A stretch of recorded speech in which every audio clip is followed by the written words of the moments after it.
السلام علیکم.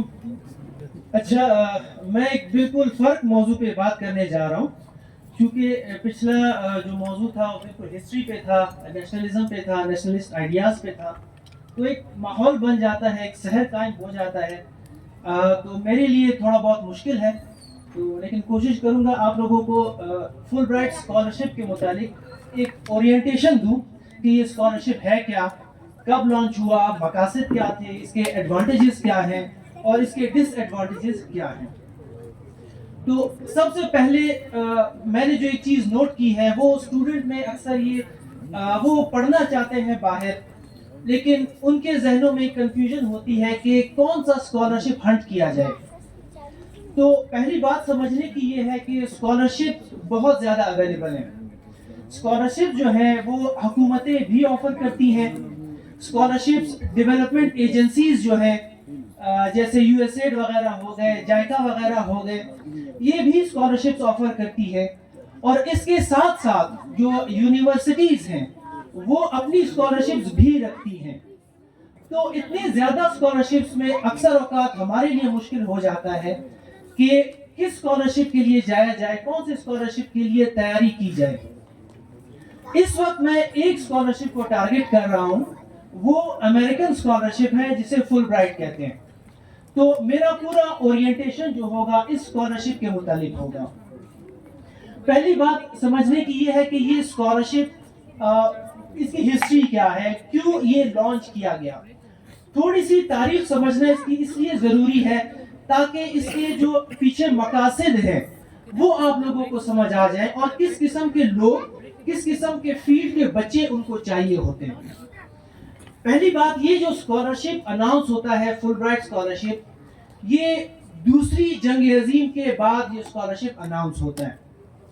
مقصد کیا تھا اس کا سمپل مقصد تھا کہ یہ پیریڈ کولڈ وار کا پیریڈ ہے. یہاں پہ جو دنیا ہے وہ دو کیمپس میں بڑھ چکی ہے.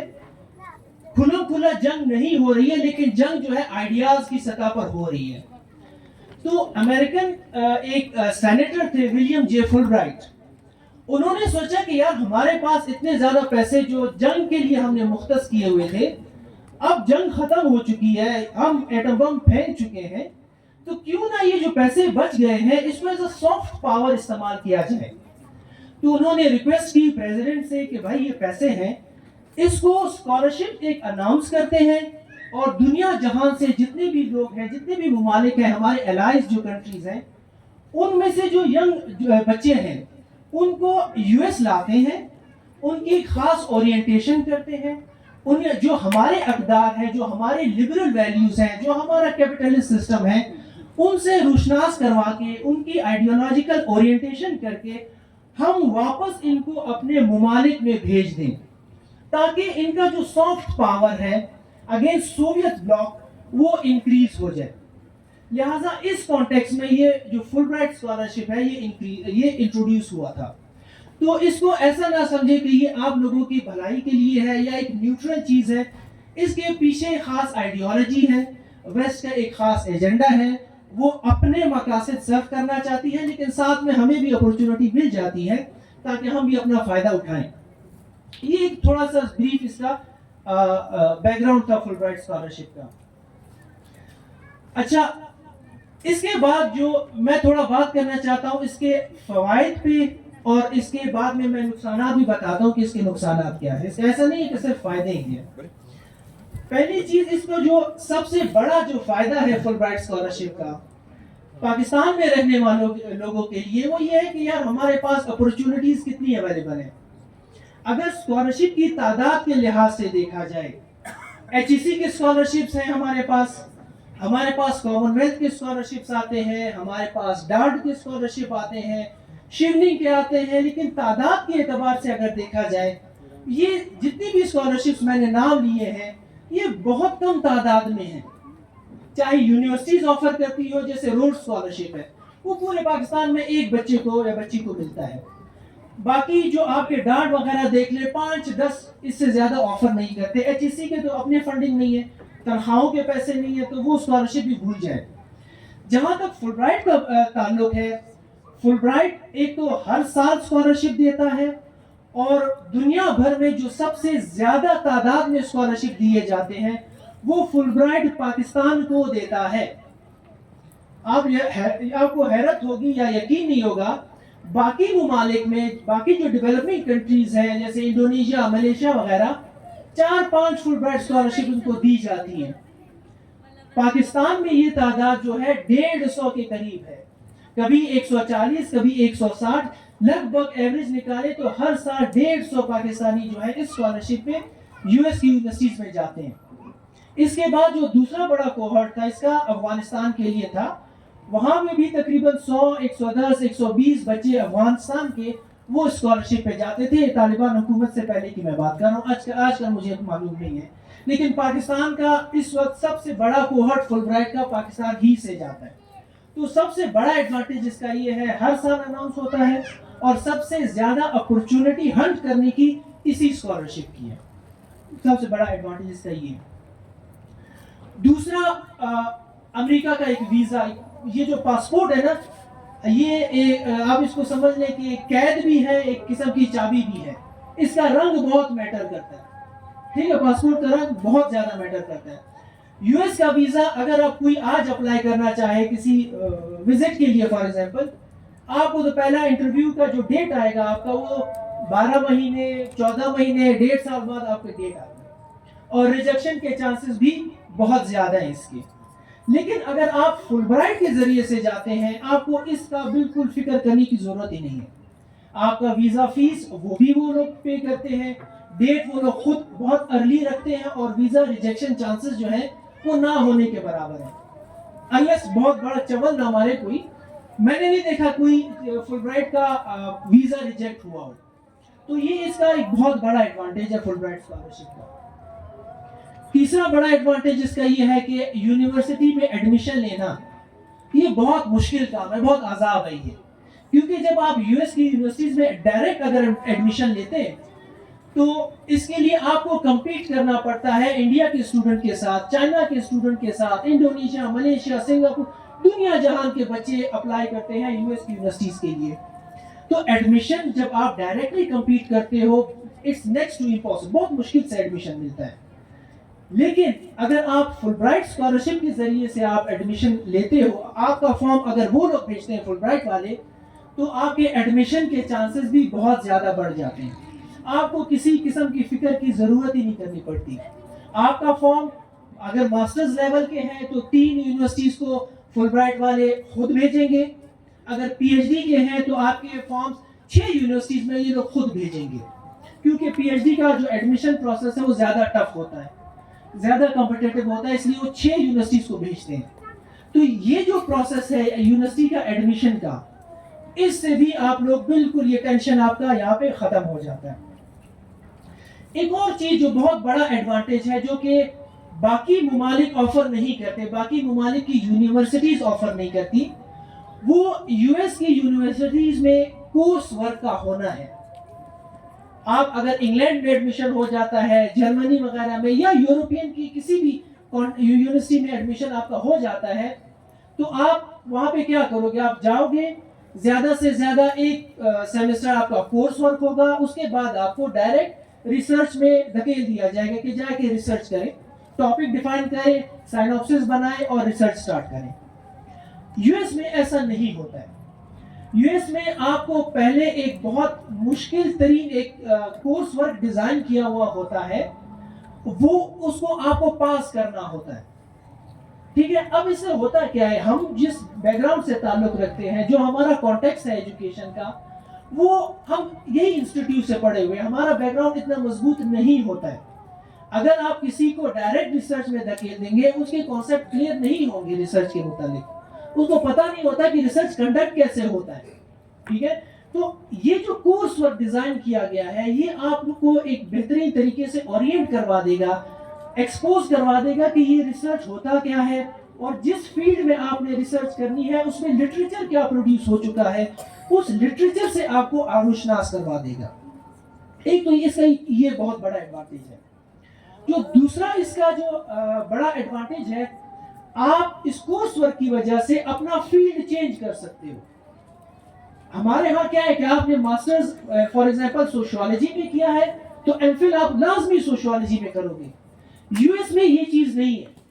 یو ایس میں آپ اگر چاہتے ہو کہ یار میں سوشیولوجی کا میرا بیک گراؤنڈ ہے, میں ایجوکیشن میں یا سائیکالوجی میں یا پولیٹیکل سائنس میں ایڈمیشن لینا چاہتا ہوں, تو وہ آپ کو ویلکم کریں گے, روڑے نہیں اٹکائیں گے, آپ کو ذلیل نہیں کریں گے کہ نہیں آپ کا بیک گراؤنڈ یہ ہے تو آپ نے اسی چیز میں ماسٹرز یا پی ایچ ڈی کرنا ہے. آپ کو بالکل بھی نہیں روکیں گے. وہ بولتے ہیں آ جاؤ ایڈمیشن لے لو, یہ کورس ورک ہے, کورس ورک پاس کرنا لازمی ہے آپ لوگوں کے لیے.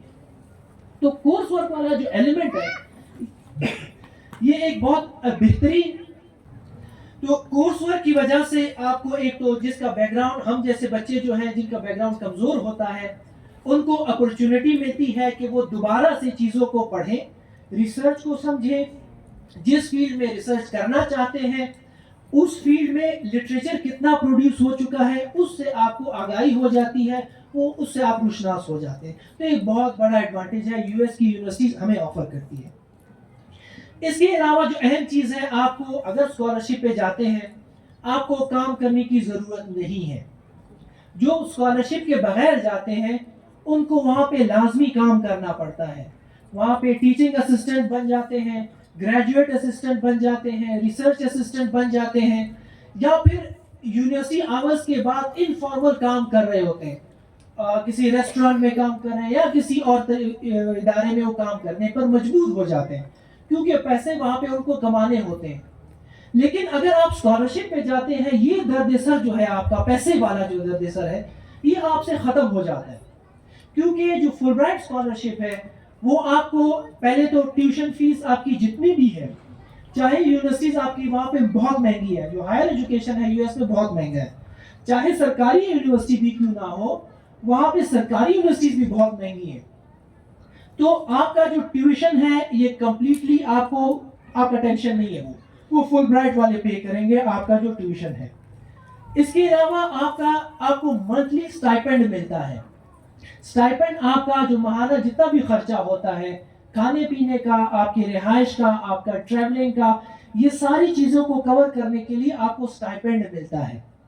اب سٹائپنڈ اتنا ہے کہ اگر آپ سنگل ہیں, کمارے ہیں, اکیلے جا رہے ہیں تو آپ ایک زبردست زندگی گزار سکتے ہیں, وہاں پہ گھوم پھر سکتے ہیں, مختلف اسٹیٹ دیکھ سکتے ہیں, مسئلہ نہیں ہوتا. مسئلہ ان لوگوں کے لیے ہوتا ہے جو فیملیز کے ساتھ جاتے ہیں, تھوڑا بہت ان کو پھر کارنر کٹ کرنا پڑتا ہے, تھوڑے خرچے کم کرنے پڑتے ہیں. ادروائز ایک بندے کے لیے اٹس مور دین انف.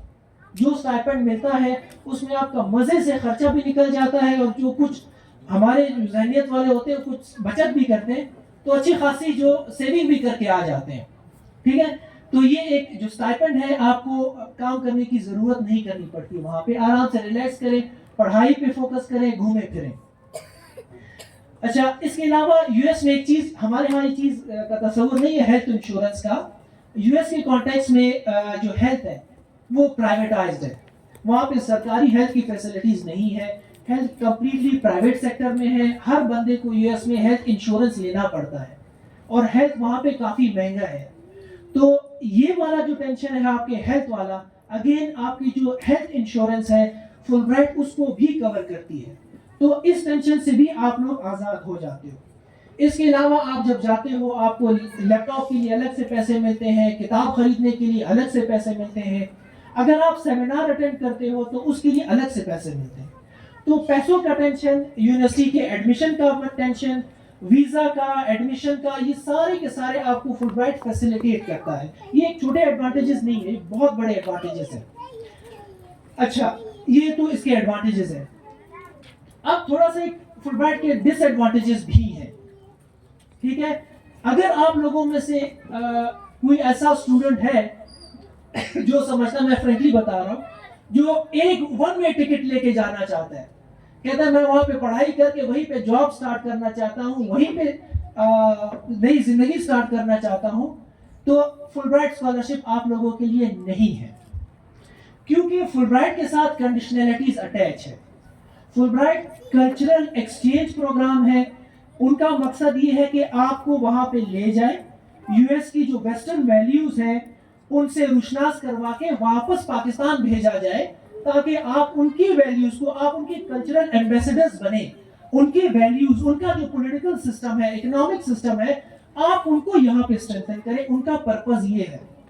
ٹھیک ہے. لہٰذا فل برائٹ والے جس کو بھی اسکالرشپ دیتے ہیں ان پہ کنڈیشن لگائی گئی ہے کہ آپ پڑھائی مکمل کر کے آپ کو واپس اپنے ملک جانا ہے فار ایٹ لیسٹ 2 ایئرس. 2 سال بعد آپ واپس جا سکتے ہو یو ایس، لیکن 2 سال تک آپ کو پاکستان میں رہنا ہے لازمی. اس سے پہلے آپ یو ایس دوبارہ داخل نہیں ہو سکتے. وزٹ کے لیے جا سکتے ہیں، کام کے لیے آپ نہیں جا سکتے. تو وہ اسٹوڈنٹس جو کہتے ہیں کہ نہیں ہم پڑھائی کر کے وہیں پہ سیٹل ہونا چاہتے ہیں، وہیں پہ کام کرنا چاہتے ہیں، تو Fulbright scholarship is not for those kind of students. آپ اگر یہ اورینٹیشن ہے تو اس کے لیے بہتر طریقہ یہ ہے کہ ڈائریکٹ یونیورسٹی میں ایڈمیشن لے لیں، اور ڈائریکٹ وہاں پہ پھر اگر آپ ڈائریکٹ ایڈمیشن لیتے ہو تو آپ وہاں پہ پھر کام بھی کر سکتے ہو. واپس آنے کی شرط جو ہے، کنڈیشن آپ پہ لاگو نہیں ہوتی ہے. تو یہ فل برائٹ کا ایک بہت بڑا ڈس ایڈوانٹیج ہے. اس لیے میں نے بہت سارے لوگوں کو دیکھا کہتے ہیں یار یہ ہم نے کیا کر دیا، ہم ڈائریکٹ ہمیں آنا چاہیے تھا، اسکالرشپ کے ذریعے سے نہیں آنا چاہیے تھا. تو لیکن اگر آپ واپس آنا چاہتے ہیں تب یہ اسکالرشپ آپ لوگوں کے لیے بیسٹ. یہ ایک بڑا اس کا ڈس ایڈوانٹیج ہے.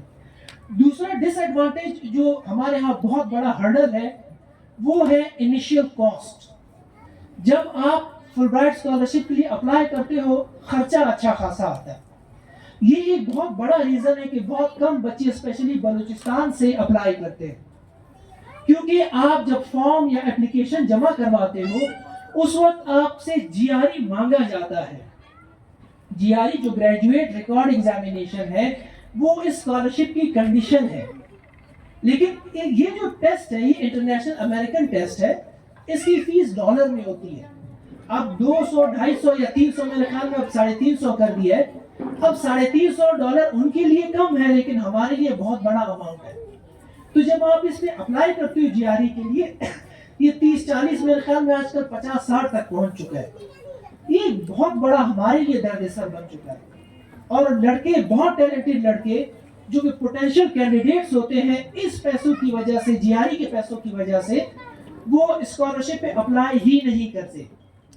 جو بہت ٹیلنٹڈ ہوتے ہیں، میں نے بہت ساروں کو دیکھا ہے، وہ یہ پیسوں کا سنتے ہیں کہتے ہیں نہیں ہم نے نہیں کرنا.